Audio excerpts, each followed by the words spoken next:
What's the German word for bra? Stepen from Floppen. Today, I'm going to recap a 2014 crime thriller film called The Drop. The film commences with a narrative that introduces a particular type of bars called drop bars. Though seemingly ordinary bars, drop bars serve as venues where mobsters routinely launder their illicit money securely. Money continually flows in and out of these establishments, with bagmen responsible for transporting it to its ultimate destination. For safety purposes, bar proprietors remain unaware of when their establishment will function as a drop bar. In one such bar, the audience meets the protagonist, a bartender named Bob Saganowski. He is a reserved individual with a dark history and a hidden propensity for violence beneath his mild demeanor. His cousin Marv manages the bar, which is, in reality, owned by the Chechen mafia. A group of older patrons enjoys their time, imbibing and conversing. As they toast to their late friend, Richie Whalen, who mysteriously died a decade prior, Bob serves them another round. Marv chastises him, emphasizing that they run a business, not a charity. Marv's ire grows when he learns that Bob allows an elderly woman to drink for free and smoke unlawfully inside when he is absent. Nonetheless, Bob believes he is merely being kind, but he ultimately heeds his boss and elder cousin's advice.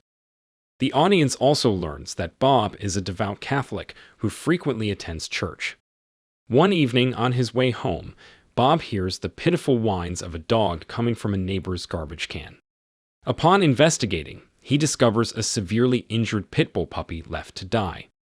The homeowner, Nadia, emerges, curious about the person snooping around her property. Bob explains the situation and implores her to help the injured pup. However, Nadia remains wary of him and requests to see his ID. She even snaps a photo of it and sends it to friends to ensure Bob won't harm the dog. Together, they bring the puppy inside to tend to its injuries. The puppy has numerous cuts and bruises, indicating that it has been brutally beaten, but fortunately, the wounds aren't too deep.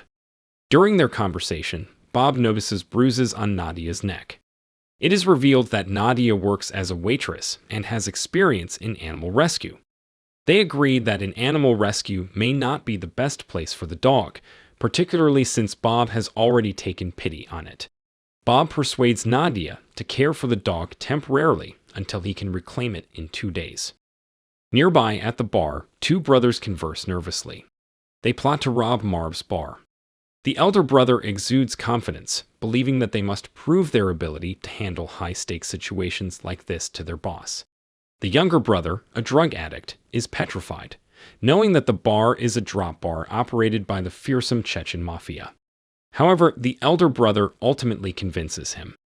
The scene shifts back to the bar, where it is revealed that the establishment has been held up by masked robbers just before closing time. The thieves brandish their guns, ordering Marv to fill a bag with all the money. Despite Marv's composed warning that they are meddling with the wrong people and will soon regret their actions, he is coerced by the weapon to comply with their demands. During the heist, Bob notices that one of the robbers has a broken watch. Once the robbery concludes, they discover that the bar staff member, Randy, has been fatally beaten in the backyard. Subsequently, a detective named Torres arrives to conduct an investigation. He recognizes Bob, as they have attended the same church for years but have never spoken. During the inquiry, Bob doesn't have much information to provide since the robbers were fully covered. However, he tells the detective about the broken watch that stopped at 6:15. It is also disclosed that the stolen money amounts to approximately $5,000. Aside from the crime, Detective Torres wonders why Bob always bypasses the communion line at church, to which Bob initially objects. When Torres probes further, Bob insists it isn't. Although dishonest, Bob feels ashamed to admit his sordid past, so he avoids taking communion to dodge confession. Marv becomes incensed when he learns that Bob divulged the detail about the broken watch during the investigation, fearing the Chechen's wrath. Bob later retrieves the puppy and asks Nadia to accompany him to a pet store for supplies, as he has never owned a dog before. Nadia selects some bowls, a leash, a poop bag, and a comprehensive pet care manual. Bob suggests naming the puppy Rocco, though he is partial to the name Mike. Nadia prefers Rocco, but thinks Mike is a terrible name for a dog. They create a name tag for Rocco, while Bob maintains that Mike is superior. The following morning at church, Bob is astonished to find a statue of Saint Rocco accompanied by a dog. After they finish shopping, Bob drops Nadia off at home, unaware that a thug named Eric Deeds is spying on them from afar. One morning, as the cousins shovel snow in the backyard, they are approached by Chovka, the Chechen mafia boss who owns the bar. Chovka reveals that he has captured one of the men responsible for the robbery. The man has been brutally tortured, gagged, and impaled through his foot, which is bolted to the van floor. Chovka inquires if Marv and Bob recognize the man, and they both deny any knowledge. Chovka also questions why the police knew about the broken watch, prompting Bob to apologize profusely. Chovka menacingly instructs Marv to recover the money before speeding away. Marv feels endangered, as if he already knew how to retrieve the stolen funds. It would suggest that he was involved in the robbery. Concurrently, during his investigation, Detective Torres uncovers evidence that Marv lost his bar to a Chechen mobster named Papa Umarov, Chovka's father, 10 years prior. He discusses this with a colleague from the Major Crime Administration, questioning whether they intend to bring Papa Umarov down. On the other hand, the colleague replies that they are too influential to be taken down and humorously adds that Torres is welcome to pursue them. It's entirely up to him. Bob finds enjoyment in Rocco's companionship. However, as a novice in dog care, Bob struggles as Rocco urinates throughout the house, necessitating constant cleanup. One morning at a dog park, Bob plays with Rocco when Nadia, who is exercising, approaches him. Having lost her night shift at work, Nadia proposes taking care of Rocco for extra income. Bob, already attracted to Nadia, readily accepts the offer and they exchange contact information. After they part ways, Eric Deeds appears and comments on Bob's nice dog. Suspicious of Eric's appearance, Bob takes Rocco and leaves. Marv resides with his sister Dottie, while their father is in a nursing home, brain dead and reliant on a machine to prolong his life. The siblings discuss their father's situation. Dottie, exhausted by the excessive spending on their father's care, suggests they end his life, allowing them to enjoy their own, like traveling to Europe. Marv vehemently disagrees, believing they must devote their lives to their father, since they are unwilling to sacrifice their comfort by caring for him personally.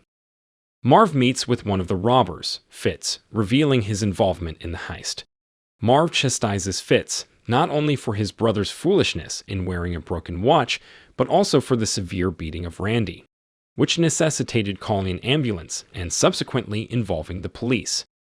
Marv mentions that their bar will soon become a drop bar and advises Fitz to execute the next robbery more cleanly. Elsewhere, a suspicious-looking stranger in a car asks Marv for directions to the hospital. Marv provides the information but remains wary of the man. Back at Bob's house, he speaks to Rocco, apologizing for being unable to take him out that day. A knock on the door reveals Eric, who rudely invites himself inside. He inquires about the location of the puppy, leaving Bob confused. Eric claims ownership of the dog, but Bob resists. Eric asserts that if Bob truly owns the dog, he must have a security chip number and license as required by law. He proceeds to explain what a security chip is, a device implanted in a dog's body to identify the owner. Eric then presents his security chip serial number, implying that he is the rightful owner. Bob maintains that Rocco is his, arguing that Eric consistently mistreats the dog. However, Eric threatens to accuse Bob in front of the police. Bob asks what Eric wants, but he vaguely threatens Bob, remarking on the sunny weather and its unpredictability before taking Bob's umbrella and departing. Bob and Nadia's relationship strengthens thanks to Rocco. As they converse in a cafe, Nadia admits that Bob is the first person not to interrogate her about the bruises on her neck. Bob contends that it is her private matter, and he is not present to judge her. Nonetheless, Nadia reveals her troubled past. She slashed her neck with a potato peeler during a drug-induced episode, despising her addicted self and wanting to end her life. Miraculously, she survived and began a normal, meaningful existence. At the bar, Marv expresses his anxiety to Bob about the peculiar man who asked for directions, fearing his life might be in danger. Marv is still haunted by losing his bar to Chovka after 10 long years, or as he puts it, 8.5 years. Marv harbors deep self-loathing, and this shapes his life experiences. Bob is startled to discover something grotesque in a trash bag, a severed hand accompanied by blood-soaked money. The stolen money has been returned along with one of the robbers' broken watches and the dismembered hand. They are perplexed about who returned the money and the reason behind it. Bob takes the severed hand into the bar and expertly wraps it, while Marv marvels at his proficiency as if he has done it countless times before. During this, Eric unexpectedly barges into the bar since they had forgotten to lock the door. Marv tries to shoo Eric away, claiming they are closed. As Bob narrowly avoids detection, Eric greets him and departs, despite his curiosity about what the pair is up to. Marv is puzzled by the connection between Bob and Eric. When Bob explains that Eric claims to own Rocco, Marv becomes increasingly concerned. It is revealed that Eric is a local thug, rumored to have killed Richie Whalen, the man to whom a toast was made, at the movie's beginning. Marv discloses to Bob that Eric has a history of incarceration and time spent in a mental institution, urging him not to engage with Eric. However, Bob seems more surprised than scared by this revelation. He places the severed hand in a duffel bag and exits. Upon Bob's departure, Marv breaks down in tears and begins cleaning the blood from the money to hand over to the Chechens. Simultaneously, Bob plays with Rocco and disposes of the wrapped-up limb in a river.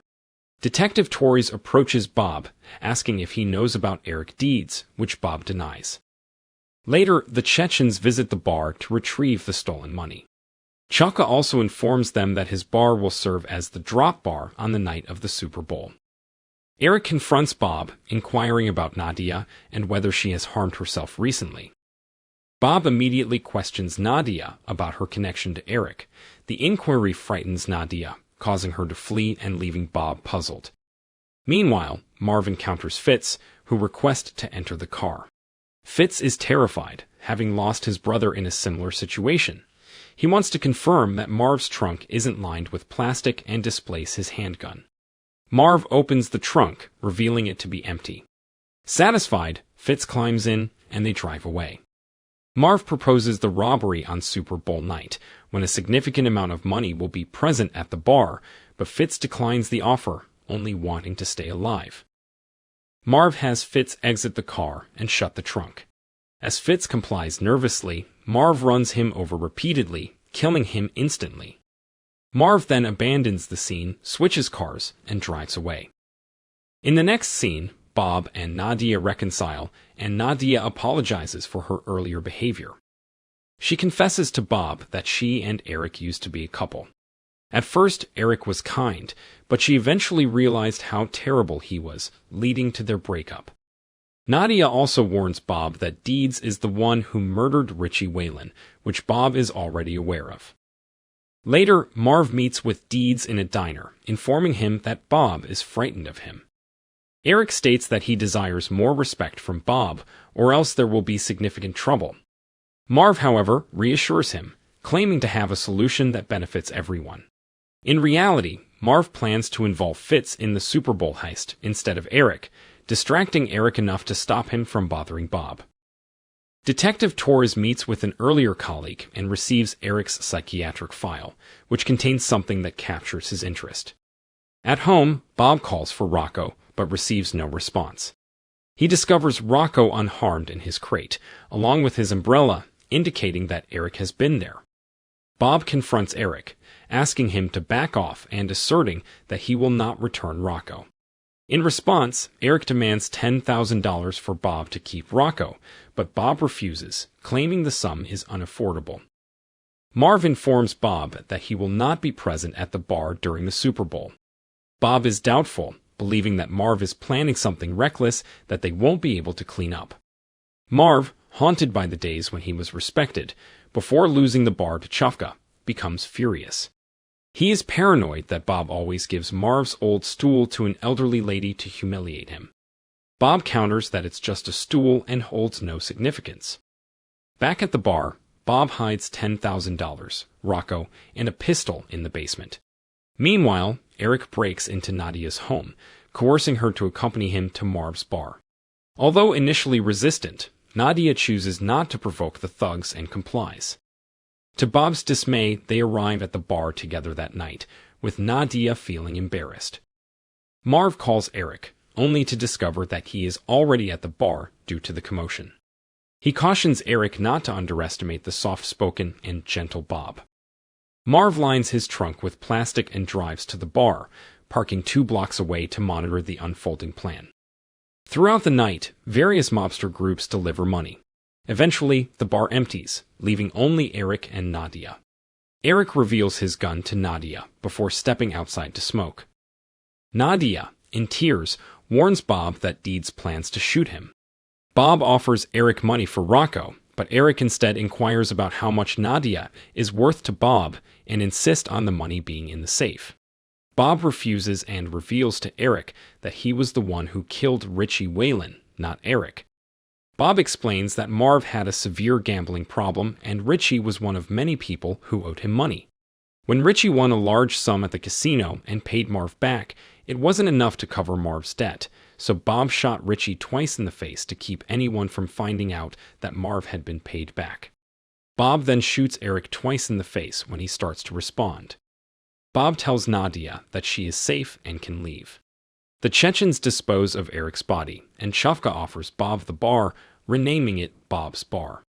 Marv is killed outside, and Detective Torres arrives to investigate. Torres tells Bob about the upcoming church sale and that he suspects Bob of being behind Richie Whalen's murder and Eric's disappearance.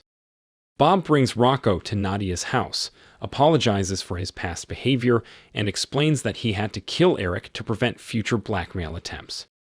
Nadia is both scared and in love with Bob, and they agree to hang out.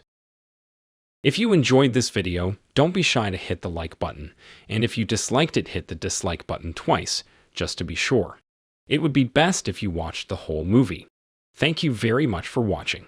Please subscribe for more videos like this.